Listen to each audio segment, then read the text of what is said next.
noche de hoy.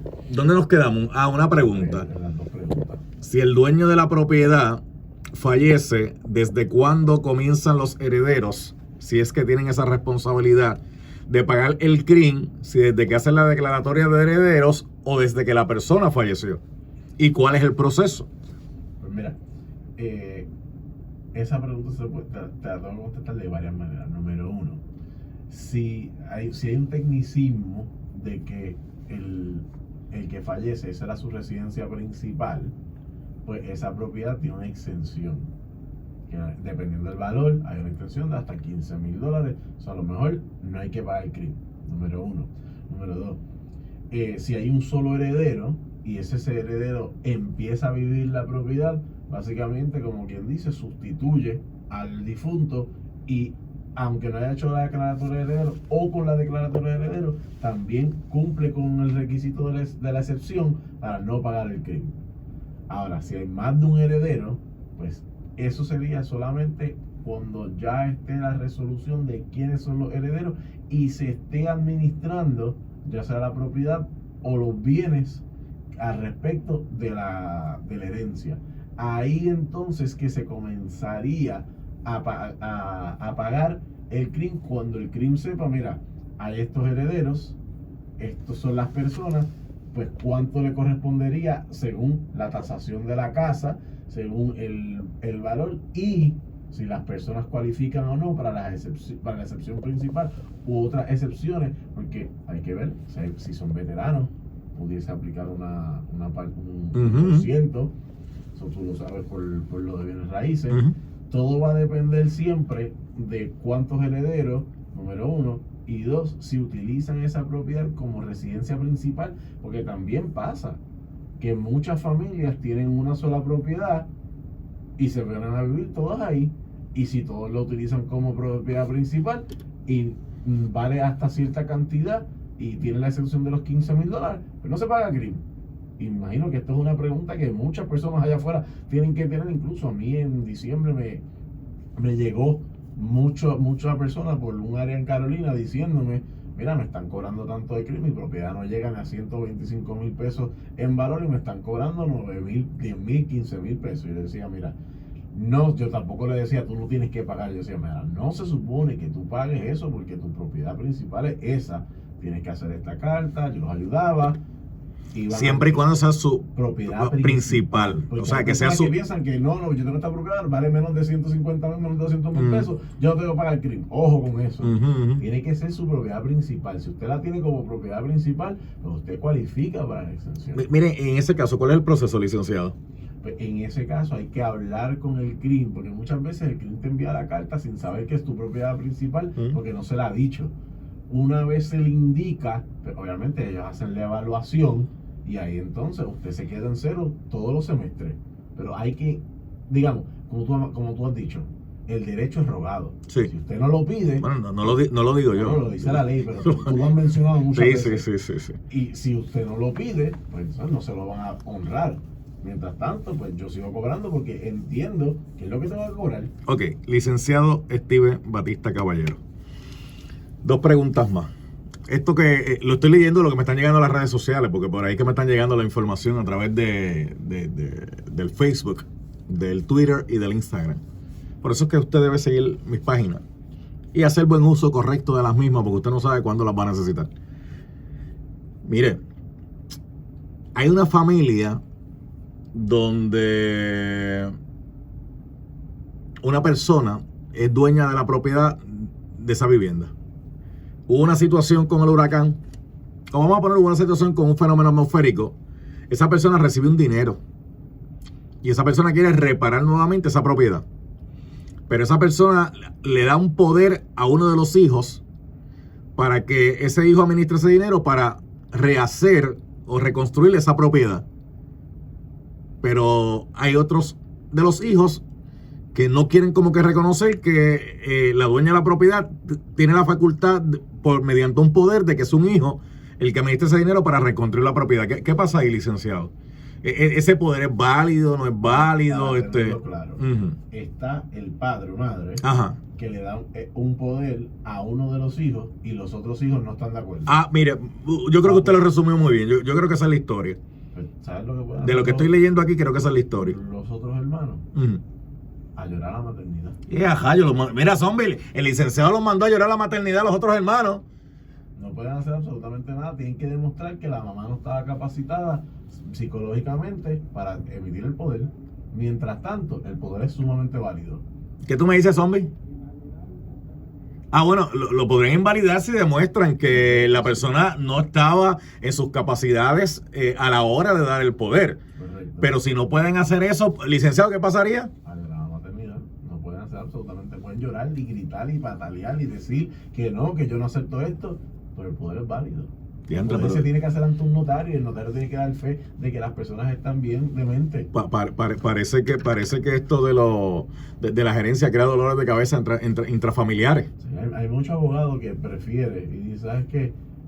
Yo no quiero este dolor de cabeza porque muchas veces es mucho trabajo y la recompensa económica para el abogado entiende que no es suficiente, o sea, a menos que el abogado vea que hay una propiedad que esté salda o que haya suficiente dinero, porque usualmente lo que nosotros los abogados, yo que me dedico a esto, yo cobro un depósito y después de ese depósito no vuelvo a cobrar nada hasta que se venda la propiedad o se saque el dinero del banco, que el banco te frise el dinero. Ahora yo entiendo por qué en Puerto Rico posiblemente hay muchas casas abandonadas y que nadie le mete mano a esas casas, y a veces la gente dice, mira, pero ¿por qué no declaran eso estorbo público? Y para declarar una propiedad estorbo público hay un proceso, no es tan sencillo como la gente piensa, y de hecho los que quieren que se declare estorbo público una propiedad tienen que firmar para que las autoridades puedan llevar a cabo un proceso, pero pueden haber muchos hijos, hijas que han heredado una propiedad de sus padres o sus madres, y entonces todavía están en este proceso tedioso de ver cómo hacen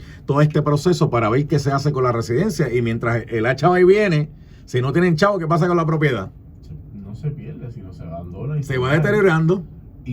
Y tú me lo dices de esta manera, yo creo que eso es de los casos más simples. Ajá. Porque yo no llevé este caso, pero sí recuerdo a mi vieja, que era la abogada, que llevó un caso digamos, en el centro de la isla, que este señor tuvo, y no te estoy exagerando, tuvo 17 hijos, muchos años atrás. Y esos 17 hijos, cada uno de ellos como mínimo tuvo 4 hijos. Ya rayo, eso era un familión. Y sin exagerarte, compró, digamos, una montaña completa y había un montón de terreno que llegaba te estoy hablando en el mismo medio arriba, y estoy hablando de arriba, que llegaba a la propiedad hasta el río abajo. O sea, tenía su propia comunidad prácticamente. Básicamente. Incluso, Prácticamente. él le tuvo que pedirle al alcalde de ese municipio que tirara una carretera en brea Ya para poder llegar. rayete. Porque él había hecho una de fango, digamos, de llevar Sí, los sí, jeeps, porque tú no podías bajar si no era un 4x4. Al punto que cuando se vino a ver, habían, sin exagerarte, sobre 60 herederos, Wow. porque murió el viejo, murieron los 17 hijos, murió varios de los nietos, y estaban en los bisnietos, y todos querían, pues yo voy a segregar. ¿Y cómo yo segrego eso? ¡Ah! Qué bueno que usted me trajo, qué bueno que usted me trajo eso. Mi madre, te tengo que decir, hizo billete con ese caso, pero te tengo que decir también que se tardó casi 10 años Wow. para poder hacer eso. Zombie, vamos a abrir el cuadro.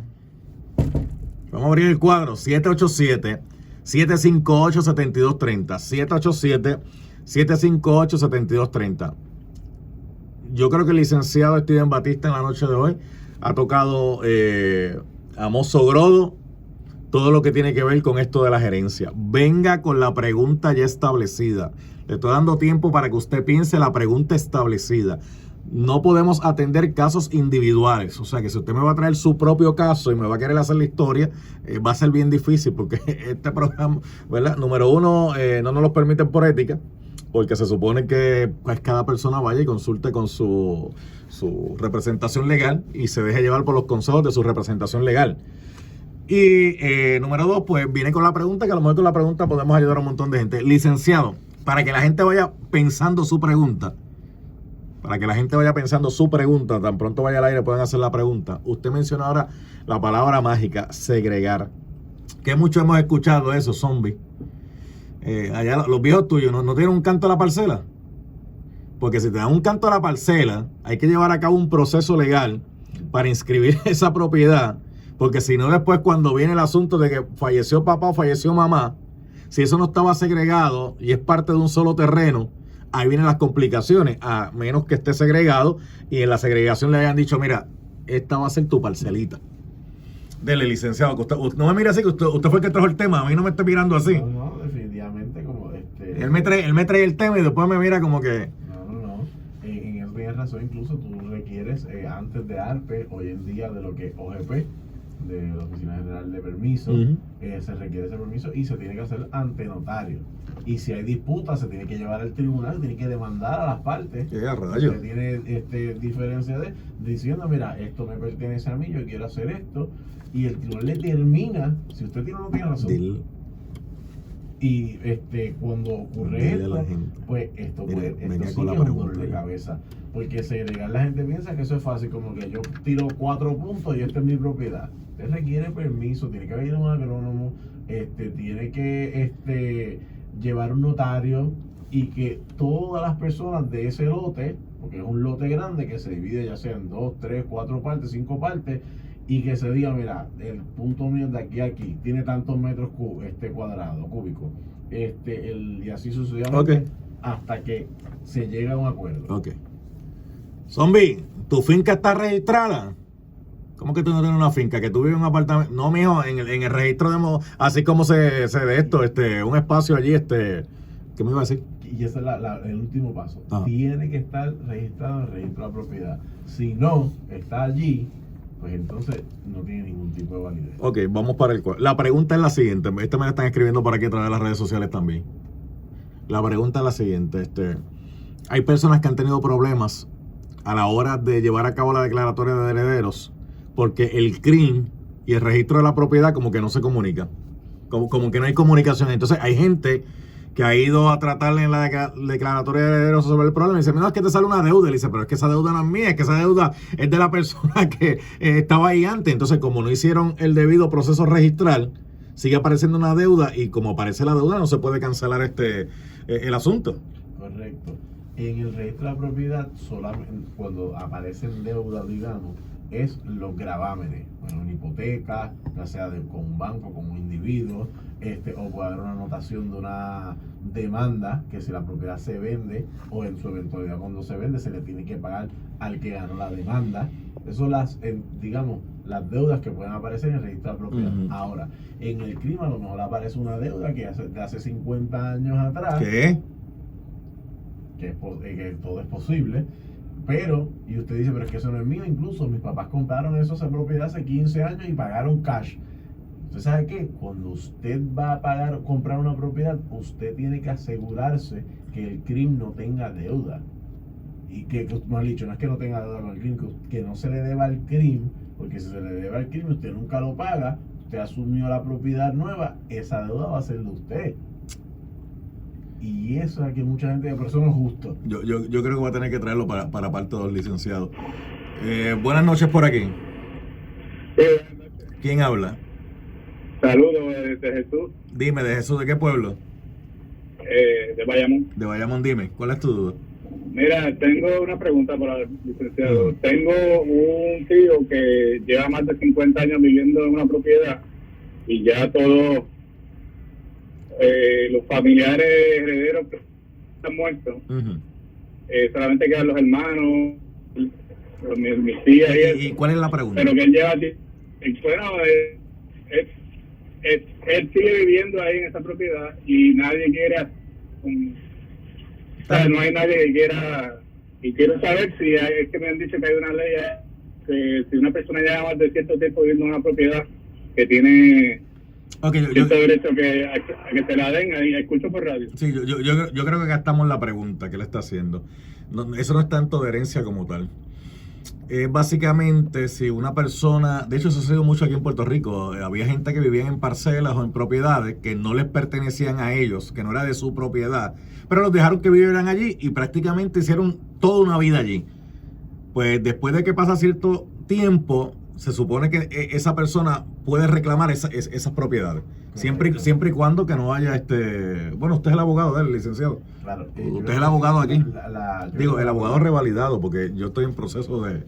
La pregunta era compuesta. Yo me imagino que él se refería a que eso era del abuelo de él. Por eso. Y que uno de sus tíos, y que falleció, y uno de sus tíos se quedó viviendo toda la vida allí. Y que nadie lo reclamó, y que pues que esa persona si tiene derecho a reclamar, esto es mío ahora, porque ya pasó el tiempo establecido para reclamar. Correcto, el tiempo establecido por ley son 30 años, que eso es lo que se conoce como la usucapión de mala fe, que son 30 años. Ahora, quien tiene que demostrar que lleva ahí más de 30 años es el que se estableció ahí, porque, digamos, si alguien le quiere demandar y quiere sacarlo, lo puede llevar al tribunal. Ahora, esa persona va a tener que demostrar que lleva ahí establecido 30 años y un día. Si establece el tribunal que lleva 30 años y un día, pues se quedó con... ¿Y cómo no establece eso? Con testigos, recibos de agua y luz, todo eso constituye como que, mira, yo llevo aquí más de 30 años y hay gente que lo guarda. Y hay casos que se han dado. Hay gente que lo guarda y le saca copia y tienen esa evidencia. Mira, yo llevo aquí 30 años. Vamos por acá. Buenas noches. Hello, buenas noches. Buenas noches, Fabián. ¿Quién está aquí? San Sebastián. Ajá, cuéntame, ¿cuál es tu duda? Mi pregunta para ustedes y para Batista es, ¿se le puede quitar en la exención contributiva de una propiedad a una viuda que se tenga certificado del esposo fallecido por otra parte de la sucesión de hijos de matrimonio anterior o no? ¿Cómo fue? ¿La primera parte cómo fue? Se le puede quitar una exención contributiva en una propiedad donde viva una viuda, en este caso ya la viuda fallecido por un hijo del esposo de esta persona, alegando que es parte de una sucesión y que el CRIM pueda hacer eso. Es mi duda. Ok, yo traté de entender, pero no entendí. ¿Usted entendió algo? Yo creo que entendí un poco y le voy a contestar por lo menos de lo que yo entiendo. Si la persona que está viviendo la propiedad es uno de los herederos y lo está utilizando como propiedad principal, técnicamente pudiese reclamar la extensión contributiva frente al crimen.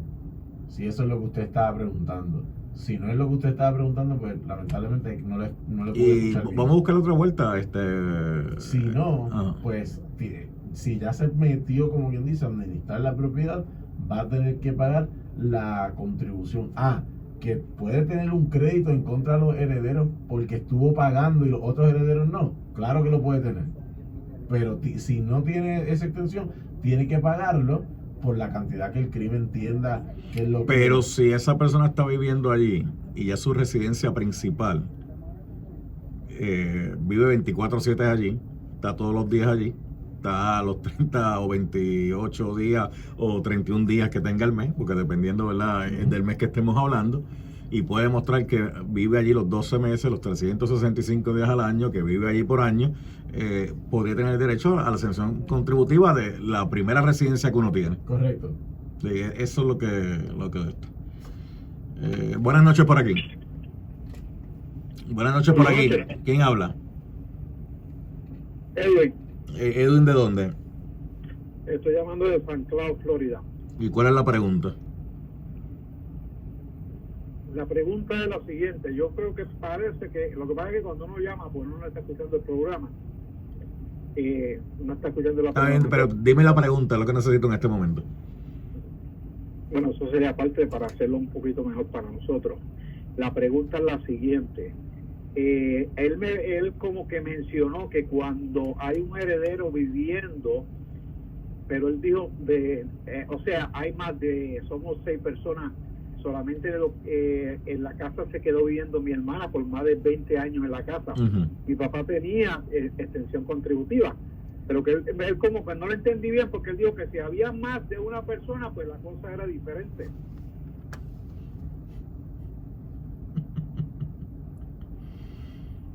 Volvemos otra vez a lo mismo. Puede haber más de un heredero, pero un heredero se quedó viviendo en la residencia y es su residencia principal. Puede reclamar la exención contributiva del CRIM. En este momento, como la ley está puesta hoy 16 de marzo del 2022, sí lo puedo hacer. Si la persona se quedó allí y los otros herederos no están de acuerdo con que la persona se haya quedado allí, tienen que llevar a cabo un proceso. Correcto. En el proceso de que ese heredero que se quedó allí, vamos a suponer que tenía que pagar el CRIM, ha sido la persona que está pagando el CRIM, él puede reclamar delante de los otros herederos, espérate, si vamos a hacer la división de todo lo que sea, pero yo estuve pagando el CRIM, me tienen que resarcir esos pagos. Eso también es correcto. Obviamente, ese heredero tiene que sacarse un % de lo que le corresponde pagar, pero el remanente le correspondía a los otros hermanos y, digamos, se vende la propiedad, este heredero tiene un crédito de todos esos pagos que hizo. ¿Sabes por qué le estoy haciendo la pregunta? Porque este tipo de preguntas son de los herederos que están en contra unos con otros. Correcto. Porque sí. ¿Están peleados? Sí, porque si un heredero está viviendo la propiedad y ya está allí y se ha quedado allí y nadie ha reclamado y nadie ha dicho nada. Y mira qué número te dije. Ajá. Ahorita cuando empecé. Si tienes más de 3 hijos, haz testamento. Uso el ejemplo de 6. Siempre cuando hay más de 3. Lo que pasa, ¿sabe ¿sabe lo que pasa, licenciado Steven Batista Caballero? Que la verdad es que nosotros los seres humanos no nos damos cuenta que estamos vivos. Nosotros nos acostamos a dormir, nos levantamos por la mañana, abrimos los ojos y pues otro día más. No nos damos cuenta que estamos vivos. Pues de la misma forma que no nos damos cuenta que estamos vivos, nadie está pensando en morirse. Y como nadie está pensando en morirse, nadie está pensando, caramba, espérate. ¿Cuántas personas deciden llevar a cabo el proceso? Déjame dejar un testamento en vida para yo dividir las cosas como Dios manda. Cosa que cuando yo fallezca o muera, que se dividen y que no hayan estas guerras, estas peleas que se crean entre hermanos, hermanas, tíos, papá, viuda, sobrinos. Y esto sin contarte los seguros de vida que existen. Ay, no me hables de... Ni las personas ni los consideran. ¿Cómo es Ese eso? es el peor error para mí. Yo por lo menos, mientras no tenga hijos, que en estos momentos no tengo, yo no tengo un seguro de vida, porque y ya mis padres fallecieron. Yo soy bien honesto. Yo entiendo que yo no tengo que sacar un seguro de vida. No, pero que yo tenga. Pero debe sacar uno y me pone a mí como beneficiario. Uno nunca sabe. Zombie, tú también. En vez de poner Zombie también como beneficiario. El día que yo tenga hijos, yo les puedo asegurar a ustedes que yo voy a sacar el seguro de vida. Claro. Simplemente para que mi hijo o mi hija esté cubierta o cubierto por cualquier cosa que pase, tenga propiedades saldas o no. Puede. Esta pregunta nos está llegando a través de las redes sociales. ¿Puede un heredero? Hay 3 herederos, Zombie. De esos 3, uno vivía con el viejo y la vieja en la casa. Los otros 2 no, porque los otros habían echado vuelo. Y el que vivía con los viejos en la casa, fallecen los viejos y él se queda en la casa. Pero no se hace declaratorio de heredero, no hay testamento. Él se quedó en la casa porque pues yo vivía aquí con los viejos. ¿Quién lo saca? Los hermanos lo pueden sacar. Pero tienen que llevar un proceso ante el tribunal demandando a su hermano. Y es de las pocas instancias que usted puede demandar a un familiar. Usted demanda a su hermano para, 1, hacer una declaratoria de heredero, y 2, si el hermano que se quedó con la propiedad se quiere quedar con la propiedad, tiene que comprarle la participación a sus otros 2 hermanos. Dios mío, tú estás peor que las novelas. Buenas noches. Buenas noches, Faru. Te llamo acá de Estados Unidos. ¿Quién me habla? Frank Santiago. Frank, mira, ¿cuál es la pregunta, Frank? La pregunta es al licenciado, ¿cuánta credibilidad tiene la oficina Violín del Tribunal Supremo en la certificación de testamentos hechos ante esa institución? Porque... Ok, esa fue la pregunta, hasta ahí la pregunta. Licenciado, éticamente, ¿usted puede contestar eso? Porque si éticamente no lo puede contestar, pasamos. No, sí. Okay. Yo por lo menos al día de hoy, yo tengo que darle fe total a Odín, porque Odín es quien se encarga, número 1, de verificar que los protocolos estén al día y sancionan a los notarios y lo hacen severamente, que los libros de testamento, de juramento, estén al día también y que no se estén haciendo declaraciones juradas faturas. Y cualquier testamento que se haya hecho tiene que estar, no solamente en el protocolo del notario, tiene que haber una copia allí. Y de no haber copia, así mismo lo va a decir, mira, no existe un testamento en Puerto Rico de fulano o fulana de tal. Y te dan una certificación sobre eso, que para tú presentar la declaratoria requieres ese documento. Ok, vamos a la siguiente llamada. Y obviamente hacemos la salvedad de los cánones éticos, porque los abogados, gente, son miembros del tribunal, son parte de la rama judicial. ¿Cómo que le dicen? Funcionario de... Funcionarios judiciales. Funcionarios judiciales. Funcionarios judiciales como la secretaria. Claro. No trabajemos para el tribunal, Por eso. trabajamos dentro del tribunal y con el tribunal. Claro. Y obviamente ustedes tienen un código de ética que tienen que seguir estrictamente. Y que conste, esa oficina tiene tremendos empleados. Porque ¿Cuál? la Dodín